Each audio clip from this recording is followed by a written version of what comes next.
নমস্কার বন্ধুরা, আমি এসেছি মন্দির বাজারের শিব মন্দিরে। আজ এখানে সন্ন্যাসীর উত্তুরি নেওয়ার প্রথম দিন। দেখুন বন্ধুরা, এখানে 3 দিন ধরে পরপর উত্তুরি দেওয়া হয়। আর মন্দিরটা দেখুন, অনেক বহু পুরনো দিনের মন্দির। কেউ বলতে পারে না মন্দিরটা কবে তৈরি হয়েছে। আর এটা হচ্ছে মন্দিরের চারদিকে মেলা প্রাঙ্গণ। আপনারা দেখুন, এই যে উত্তরী সাদা, লাল, নীল সুতো, এগুলো উত্তরী বলে। এইগুলো আপনি মোটা সরু যেভাবে নিতে পারেন, নিয়ে সোজা হাতে নিয়ে নখ কেটে পুকুর ঘাটে গিয়ে স্নান করে শিব শিবানীর মূর্তি তৈরি করে পুজো দিয়ে তারপরে মন্দিরের চারদিকে 3 পাক ঘুরে, যারা মূল সন্ন্যাসী 1 মাস ধরে হবিষ্যির ভাত খাচ্ছে, মালসার ভাত, তারা পরিয়ে দেবেন এই সুতোটা, উত্তরীটা তাদের কাছ থেকে পড়তে হবে। দেখুন কত দোকানপাট বসেছে। আর মন্দিরটা দেখুন, কত ভক্ত দাঁড়িয়ে আছে উত্তরী নেওয়ার জন্য। আপনারা যদি চান, আপনারা এসে এখানে সন্ন্যাসী হয়ে উত্তরী নিতে পারেন। এখানে অনেক সং হয় সন্ন্যাসীদের মধ্যে।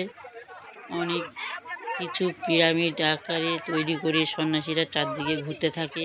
এ ওর কাঁধে কাঁধে। আমি সব কিছু আপনাদেরকে দেখাতে পাচ্ছি না, আমি একটু শেষ টাইমে এসে গেছি, অনেক দেরিতে।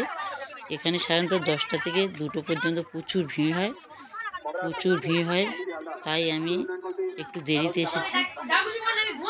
দেখুন বন্ধুরা, এটা হচ্ছে পুকুর ঘাট। পুকুর ঘাটে স্নান করে ভক্তরা কিভাবে শিব শিবানী তৈরি করে পুজো দিচ্ছে। দেখুন, যেটা আগে বলছিলাম। এবার ওরা উত্তরী হাতে নিয়ে মন্দিরের চারদিকে 3 পাক ঘুরবে, ঘোরার পরে উত্তরী পরে নেবে।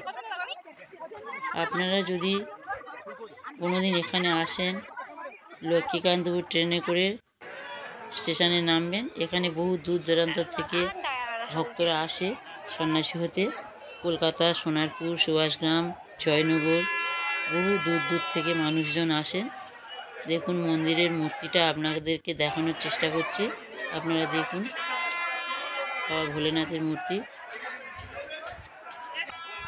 যতটা দেখানো যায় আপনাদেরকে দেখাচ্ছি। দেখুন, এখানে আসলে খুব ভালো লাগবে। যারা সনাতন ধর্মীর মানুষ তারা অবশ্যই আসবেন। দেখুন মন্দিরটা চারদিকে ঘুরে ঘুরে আপনাদেরকে দেখাচ্ছি, মেলাটা ঘুরে ঘুরে দেখাচ্ছি। দেখুন,